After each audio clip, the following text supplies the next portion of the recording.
Hey, what's up, guys? It's me, Shiva, the spiritual philanthropist. So today we're gonna take a look at something I've been watching for a long time. Uh, these sea explorers, discovered something deep into the ocean. I believe it was somewhere in the Arctic Ocean. I believe around that area, close to the poles. I believe, if I'm not mistaken. But we'll find out now, and we'll see. And you guys will be as perplexed as I am. It's pretty cool stuff, actually. I'm blown away by it. I want to see more of it, of course, and super excited about this. So let's watch, guys. It's the most important point of all.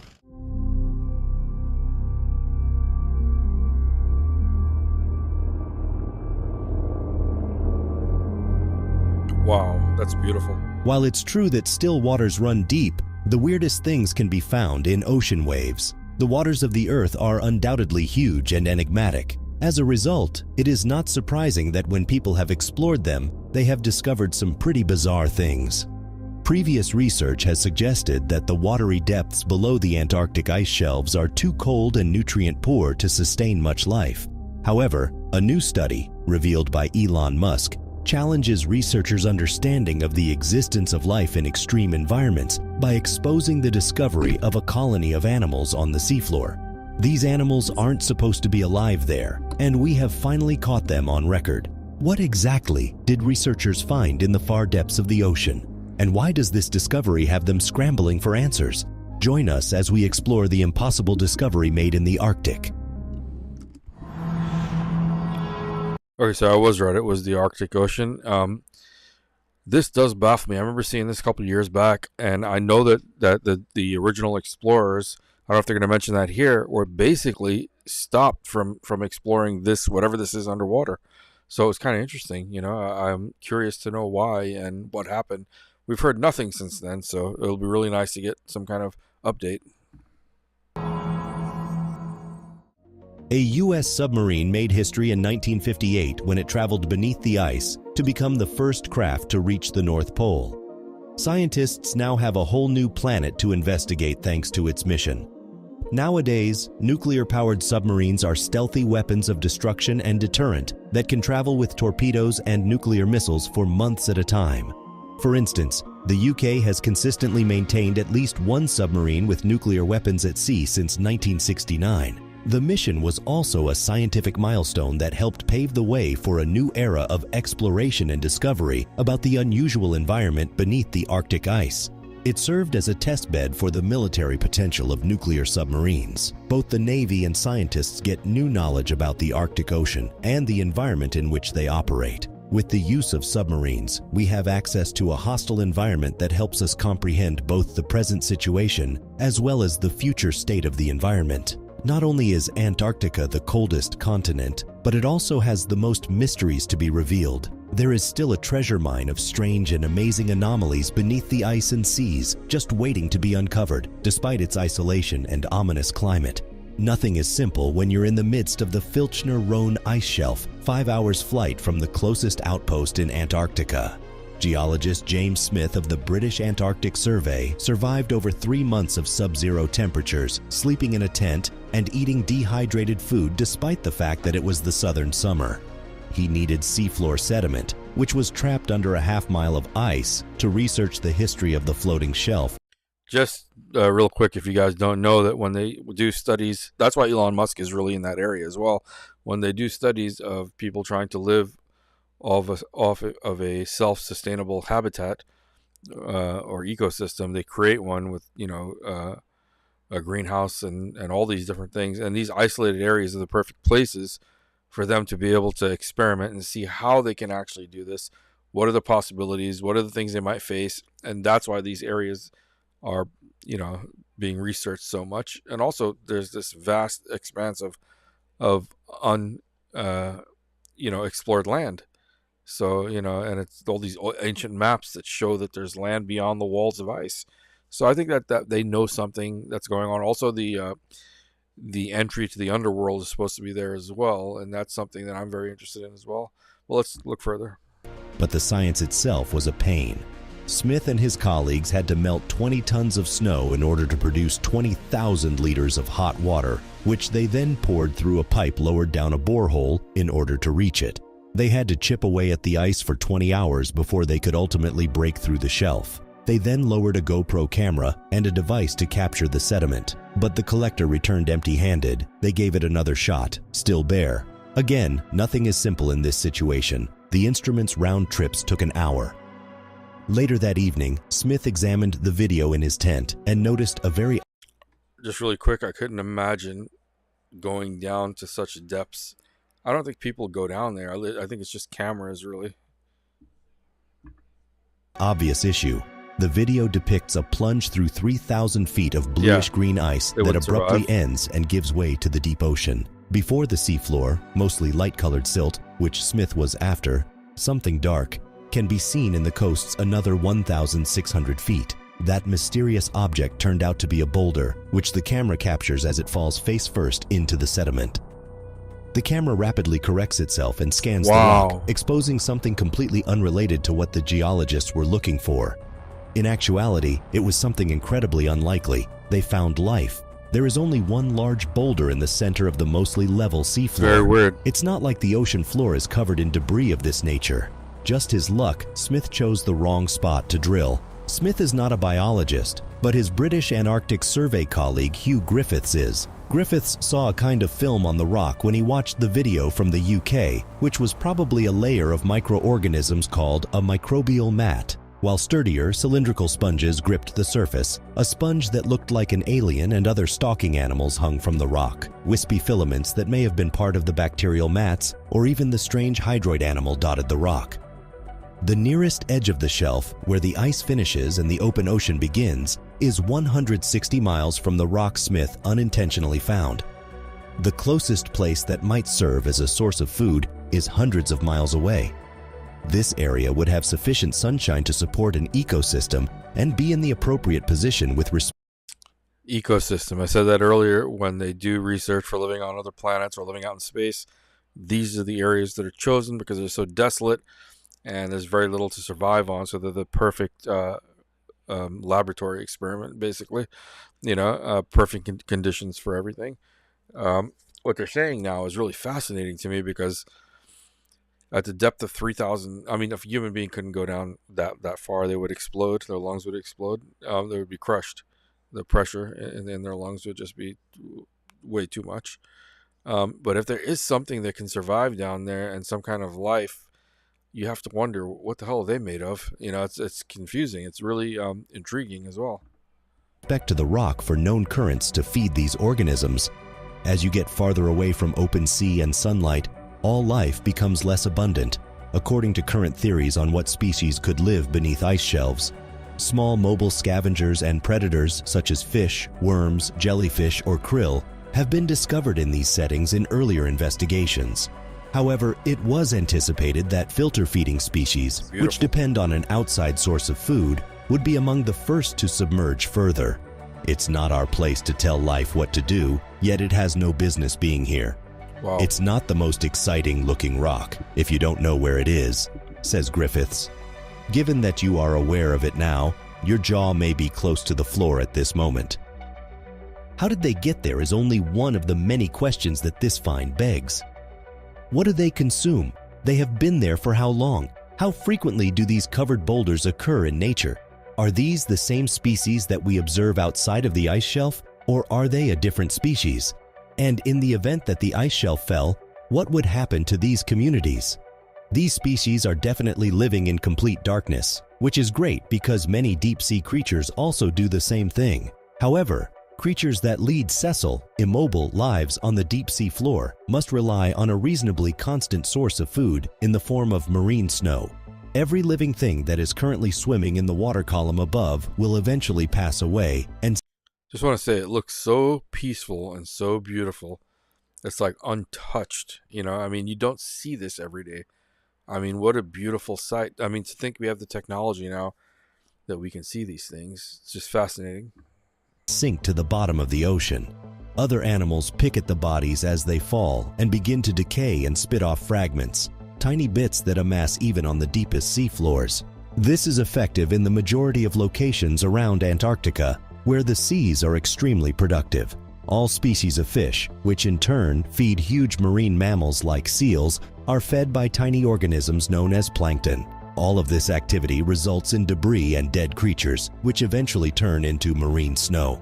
However, the Antarctic animals that inhabit this particular rock don't reside beneath a busy water column. They are buried beneath a mile of thick ice. Moreover, they are unable to leave their rock in search of food. According to Griffiths, being something that's glued to the spot in a place where there isn't much food and it is very sporadic is the worst thing. Therefore, how on earth could they be feeding themselves? The food source is traveling horizontally rather than vertically, according to the researchers, who believe it is possible that the drift of this marine snow has been turned on its side. The researchers discovered that there are fruitful locations between 390 and 930 kilometers away after studying current charts near the drill site. Even while it might not be much, it's possible that hundreds of miles worth of organic material are traveling through these currents to support these animals. Given that marine snow all that ice reminds me of where Superman goes back to his ice cave or whatever that's called. I forgot what it's called now, and he has all those crystals and stuff. It's kind of weird. Formed at the surface must fall 7 miles to reach the seafloor in the deepest region of the ocean, the Challenger Deep near Guam. That distance is astounding. Food would have to travel up to 133 times that far, and it would have to do so by floating sideways to get to the animals on this Antarctic rock.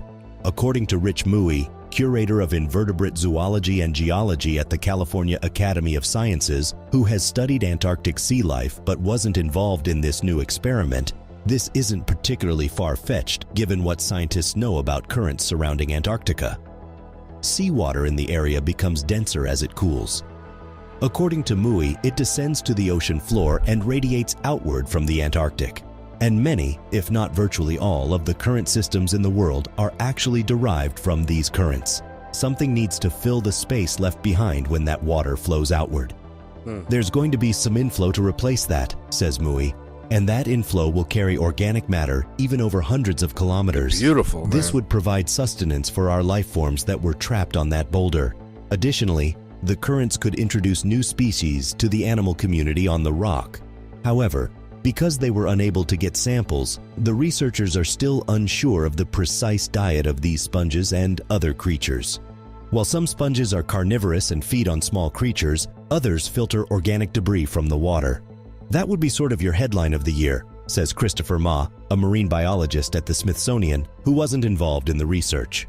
Killer sponges, living in the dark, cold recesses of Antarctica, where no life can survive. Since the camera didn't catch any fish or crustaceans, Griffiths and his team are also unsure if other mobile species like fish and crustaceans also inhabit the area around the rock, making it unclear whether the sessile animals are subject to predation. Do they all consume the same kind of food? Or do some of them maybe share nutrients with one another? Or are there additional roving creatures feeding this colony in any way? Only a different trip can provide the answers to these issues. The animals don't appear to be in danger of being buried because it does seem that the sedimentation surrounding the rock isn't that heavy. It's kind of a Goldilocks type thing going on, says Griffiths of the rock's apparently fortuitous location, where it's got just enough food coming in, and it's got nothing that wants to eat them, as far as we can tell, and it's not getting buried by too much sediment. The discovery of ripples, which are generally created by currents, in the sediment surrounding the rock supported the idea that food was brought here from a distance. Furthermore, it's unclear how these immobile animals first arrived. Was it something that happened very locally, where they essentially hopped from one local boulder to another? Alternatively, it's possible that their parents were on a rock thousands of kilometers away, where a more typical marine ecology begins and the ice shelf ends, and they discharged their sperm and eggs to float in the currents. I mean, you have to realize these are like cavernous ice caves of some sort, like that they're going through here, and then they're going into like different parts that have deep ocean life. But you have to wonder also if these caves are formed naturally, were they formed by some other beings? You know, there are stories of ancient creatures or beings that lived in this type of environment. You know, they were more, if I'm not mistaken, reptilian in nature, because you know their blood doesn't have to be warm like ours to survive. They're cold-blooded, and they can go with the cold temperatures and survive and not die like we would, and it's just interesting to me. But it's not only interesting, it's just beautiful as well. It's majestic almost looking, when you look at it, and that's a lot of this is just natural. It's just untouched. Humans haven't gone there to screw things up yet. You don't see Coke cans anywhere. I mean, it's probably going to come to a point in the future where it will be so rare to see a place that's been untouched. And I think that's the hardest thing, is to keep the purity of these places. Because once human beings start getting onto places, even if they have good intentions, like Mount Everest used to be untouched. It was clean, but it became a hot spot for, thrill seekers and people that want cool selfies, and now they have a whole video. I have to show you guys that at some point, where you see people going up to the mountains and all this trash is everywhere because they can't take it down, they say. It's kind of sad that you have untouched places has trash, human trash. That says something about humans. It's just sad. It really is sad. But let's keep looking further into this beautiful vision that we see here. Griffiths and his colleagues are unable to estimate the age of these animals since they lack specimens. Given the long lifespans of Antarctic sponges, it's plausible that this ecosystem is incredibly old. The rock may have been infused with life long ago, but currents have also added new life to it through the centuries. Elon Musk, the researchers, and others are unable to determine whether this rock is an anomaly or if such ecosystems are typical beneath the ice. These animal populations might not only have happened by chance when the scientists put their cameras onto the rock. Perhaps they are a common sight on the seafloor beneath Antarctica's ice shelves.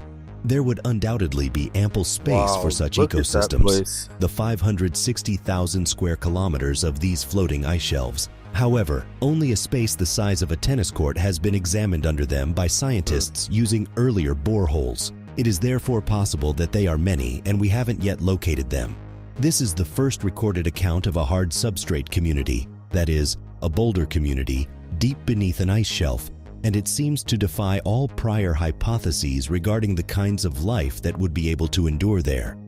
The researchers estimate that this colony could be up to 1,500 kilometers upstream from the nearest source of photosynthesis based on the local water currents. However, until the researchers have the equipment to gather samples of these species, a huge problem in itself, they won't know more about these animals. Other organisms are also known to acquire nutrients from glacial melts or compounds from methane seeps. Furthermore, using a sizable hot water drill, researchers discovered a never-before-seen ecosystem that lives in an underground river beneath the cold surface of the Larsen Ice Shelf. The covert habitat is located in a sizable chamber that is about 1,640 feet, 500 meters, below the ice's surface. After spotting an odd groove in a satellite photograph of the ice sheet, scientists discovered the underground structure, but they never expected to find anything within when they eventually dug down to explore it.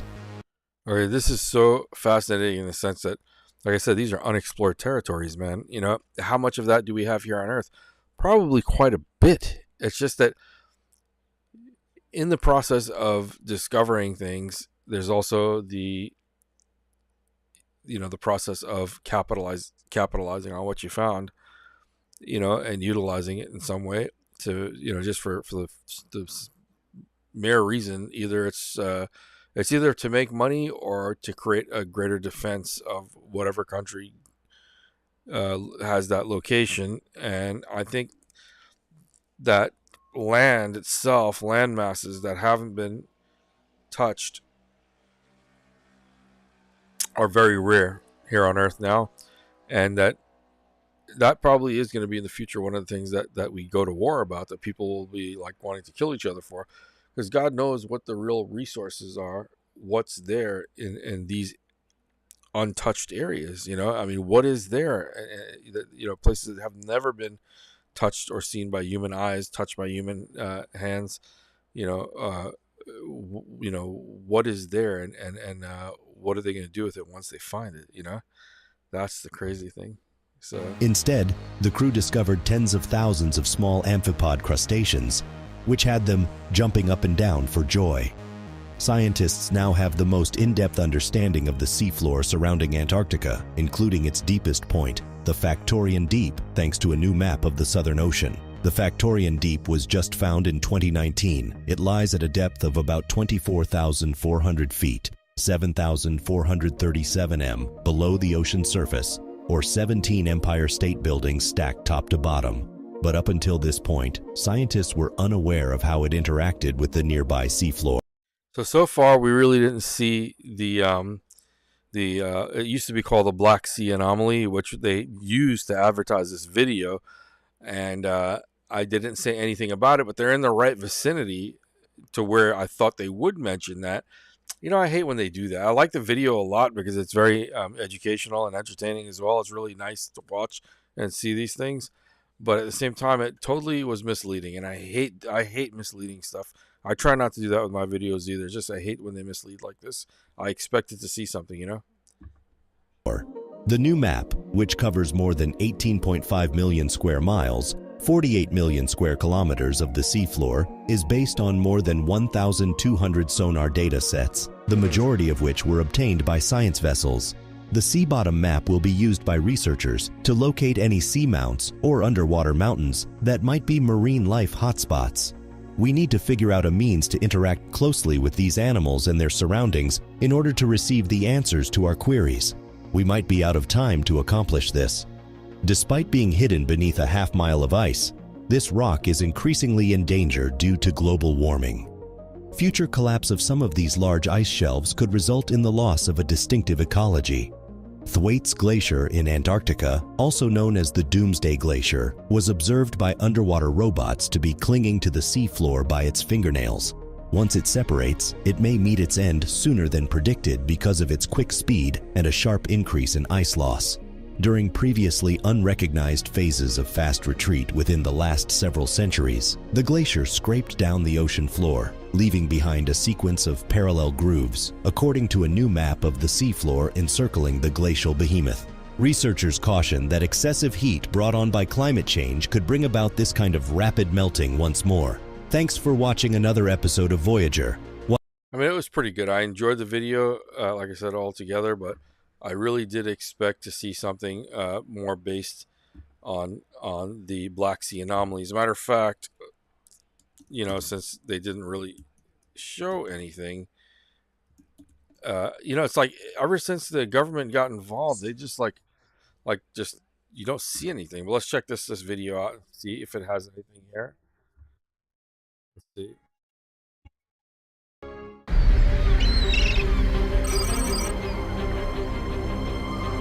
That's right, there it is. In June of 2011, the Swedish wreck divers Peter Lindberg and Dennis Orsberg stumbled upon something no one could explain. Nearly 300 feet below the surface of the Gulf of Bothnia, the sonar suddenly showed an astonishing image. Okay, here, let me go jump to that so you can see it. It looks just like the Millennium Falcon. Wow. All over my body. I'm thinking spaceship. I've never seen anything like that. And there's actually, if they probably show it later in here, but you know, I'll do another video where we get deeper into this, because this is originally what I wanted to show you if you haven't seen it. It's actually really fascinating because they also have like these skid marks that this thing did, as if it was traveling really fast. I mean, to make skid marks in the ocean after you crash into it, you had to have been going at some seriously high speeds. You know, I mean, and your craft had to have been able to take the impact of the ocean and the pressure and the resistance of hitting the ocean to be able to, you know, make those marks down there. So it's just really interesting. But I just wanted to give you a little taste of that, of what's to come in the next video. We're definitely going to be looking into this. This is one of my most intriguing things that I've been watching, and I'm super excited to do that. So guys, thanks for watching. I'll see you in the next video. Have a great day and see you guys soon. Next is the Black Sea Anomaly. That's a little taste of it. We will watch that, guys. Promise you that. And we're going to talk about it. All right, guys. Have a great day. Talk to you then. Bye-bye.